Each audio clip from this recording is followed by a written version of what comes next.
Good morning. Chapter 28. How to keep from worrying about insomnia. Do you worry when you can't sleep well? Then it may interest you to know that Samuel Untermeyer, the famous international lawyer, never got a decent night's sleep in his life. When Sam Untermeyer went to college, he worried about two afflictions, asthma and insomnia. He couldn't seem to cure either. So he decided to do the next best thing, take advantage of his wakefulness. Instead of tossing and turning and worrying himself into a breakdown, he would get up and study. The result? He began ticking off honors in all of his classes and became one of the prodigies of the College of the City of New York. Even after he started to practice law, his insomnia continued. But Untermeyer didn't worry. Nature, he said, will take care of me. Nature did. In spite of a small amount of sleep he was getting, his health kept up, and he was able to work as hard as any of the other young lawyers of the New York bar. He even worked harder, for he worked while they slept. At the age of 21, Sam Untermeyer was earning $75,000 a year, and other young attorneys rushed to courtrooms to study his methods. In 1931, he was paid for handling one case, what was probably the highest lawyer's fee in all history, a cool $1 million, cash on the barrelhead. Still, he had insomnia. Read half the night and then got up at 5 a.m. and started dictating letters. By the time most people were just starting work, his day's work would be almost half done. He lived to the age of 81, this man who had rarely had a sound night's sleep. But if he had fretted and worried about his insomnia, he would probably have wrecked his life. We spend a third of our lives sleeping, yet nobody knows what sleep really is.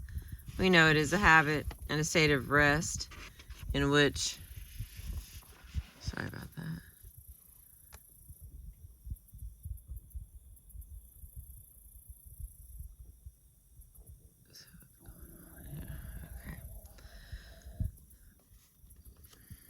State of rest that nature knits up an raveled sleeve of care.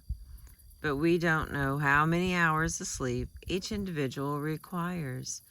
We don't even know if we have to sleep at all. Fantastic. Well, during the First World War, Paul Kern, a Hungarian soldier, was shot through the frontal lobe of his brain. He recovered from the wound, but curiously enough, couldn't fall asleep. No matter what the doctors did, and they tried all kinds of sedatives and narcotics, even hypnotism, Paul Kern couldn't be put to sleep or even made to feel drowsy. The doctors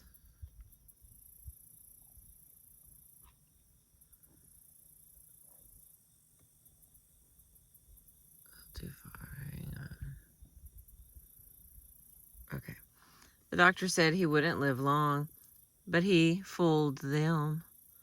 He got a job and went on living in the best of health for years. He would lie down and close his eyes and rest, but he got no sleep whatever.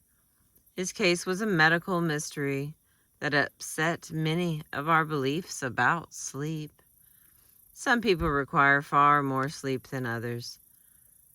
Toscanini needs only 5 hours a night, but Calvin Coolidge needed more than twice that much.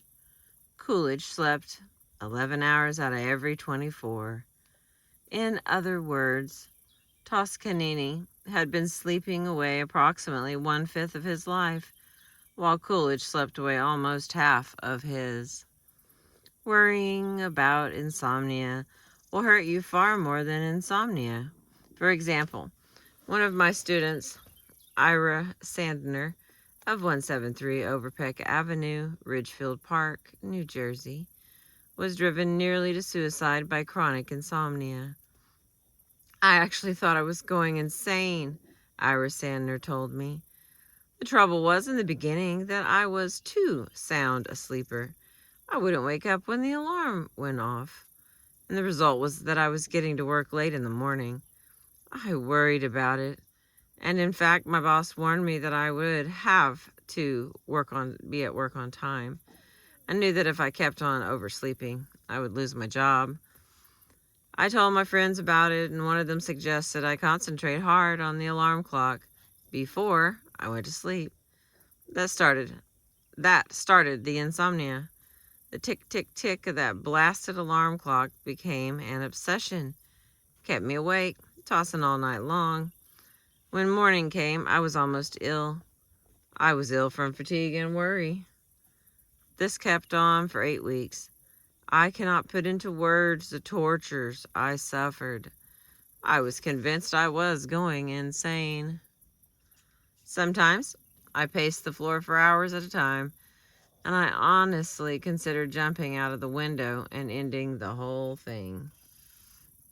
At last I went to the doctor I had known all my life.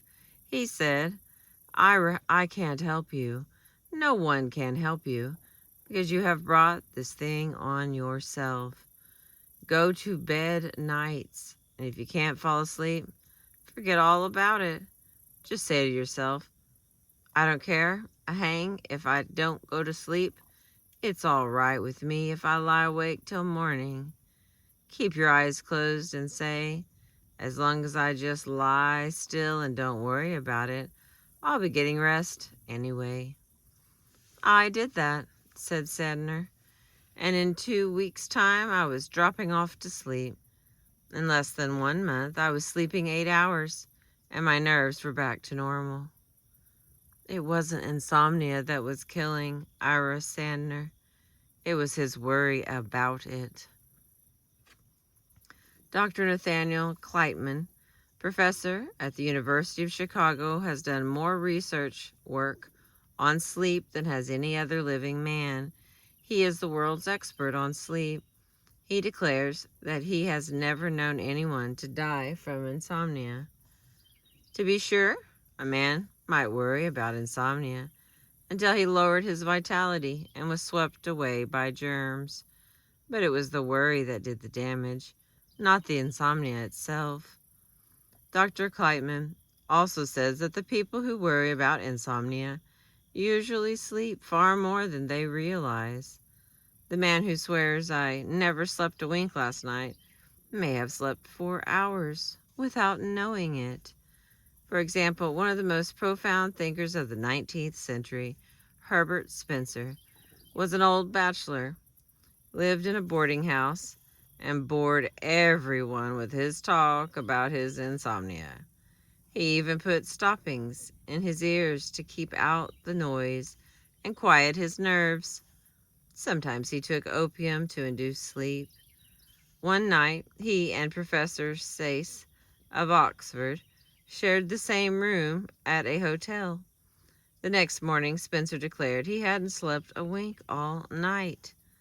In reality, it was Professor Sayce who hadn't slept a wink. He had been kept awake all night by Spencer's snoring. The first requisite for a good night's sleep is a feeling of security. We need to feel that some power greater than ourselves will take care of us until morning. Dr. Thomas Hyslop of the Great West Riding Asylum stressed this point in an address before the British Medical Association. He said, one of the best sleep-producing agents which my years of practice have revealed to me is prayer. I say this purely as a medical man. The exercise of prayer in those who habitually exert it may be regarded as the most adequate and normal of all the pacifiers of the mind and calmers of the nerves. Let God and let go.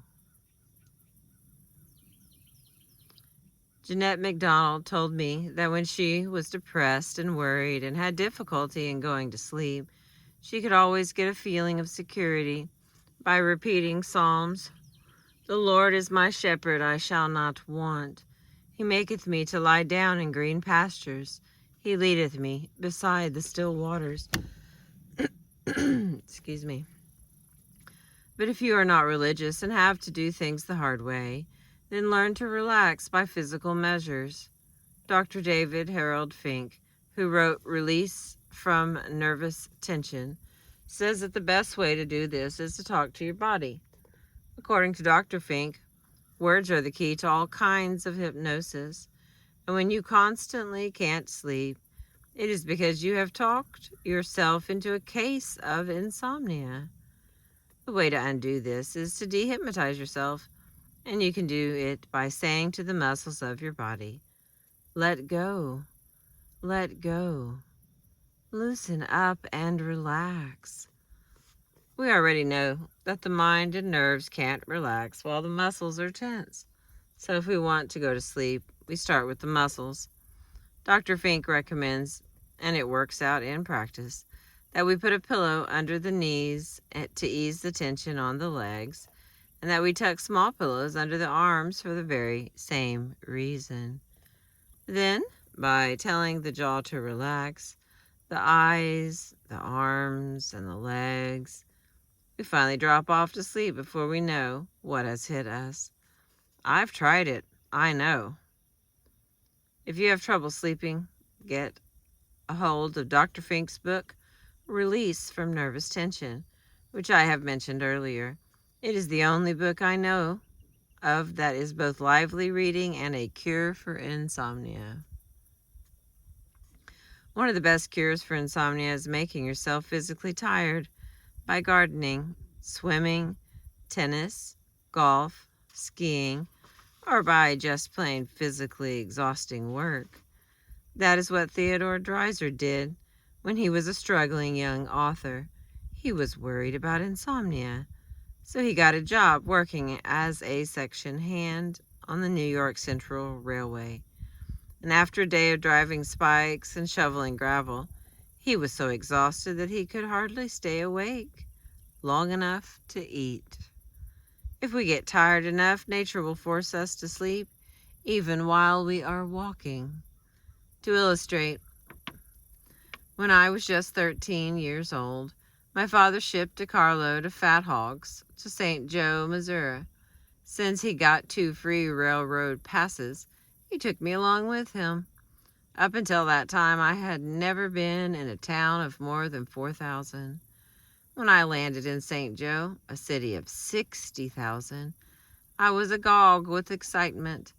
I saw skyscrapers 6 stories high, and wonder of wonders, I saw a streetcar. I can close my eyes now and still see and hear that streetcar. After the most thrilling and exciting day of my life, Father and I took a train back to Ravenwood, Missouri. Arriving there at 2 o'clock in the morning, we had to walk 4 miles home to the farm. And here's the point of that story. I was so exhausted that I slept and dreamed as I walked. I have often slept while riding horseback, and I am alive to tell it. When men are completely exhausted, they sleep right through the thunder and horror and danger of war. Dr. Foster Kennedy, the famous neurologist, tells me that during the retreat of the 5th British Army in 1918, he saw soldiers so exhausted that they fell on the ground where they were and fell into a sleep as sound as a coma. They didn't even wake up when he raised their eyelids with his fingers. And he says he noticed that invariably the pupils of the eyes were rolled upward in the sockets. After that, says Dr. Kennedy, when I had trouble sleeping, I would practice rolling up my eyeballs into this position, and I found that in a few seconds I would begin to yawn and feel sleepy. It was an automatic reflex over which I had no control.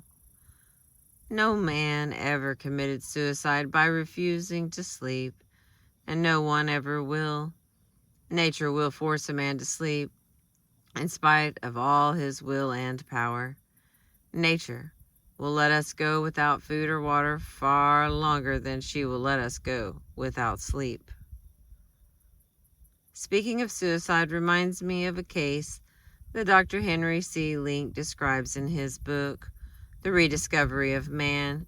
Dr. Link is vice president of the Psychological Corporation, and he interviews many people who are worried and depressed. In his chapter on overcoming fears and worries, he tells about a patient who wanted to commit suicide. Dr. Link knew arguing would only make the matter worse, so he said to this man, "If you are going to commit suicide anyway, you might at least do it in a heroic fashion. Run around the block until you drop dead." He tried it, not once, but several times, and each time he felt better. In his mind, if not in his muscles. By the third night, he had achieved what Dr. Link intended in the first place. He was so physically tired and physically relaxed that he slept like a log. Later, he joined the athletic club and began to compete in competitive sports. Soon he was feeling so good he wanted to live forever. So to keep from worrying about insomnia, here are 5 rules.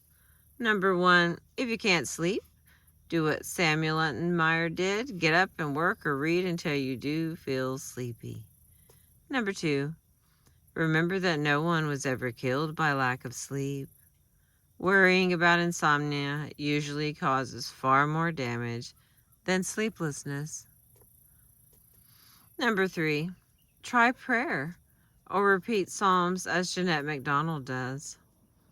Number 4, relax your body.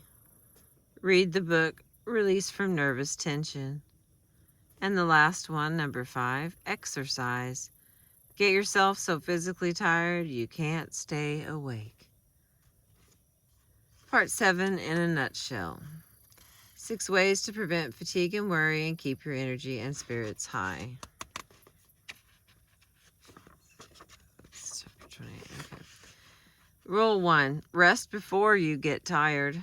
Rule 2, learn to relax at your work.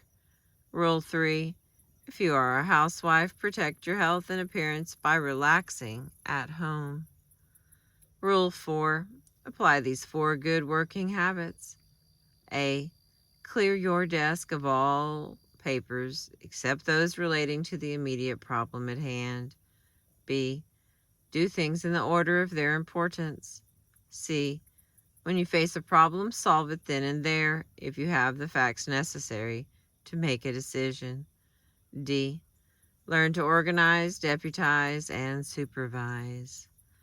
Rule number 5, to prevent worry and fatigue, put enthusiasm into your work. And the last one, number 6, remember no one was ever killed by lack of sleep. It is worrying about insomnia that does the damage, not the insomnia. That was chapter 28 from the book by Dale Carnegie, How to Stop Worrying and Start Living. Thank you for listening. I appreciate you.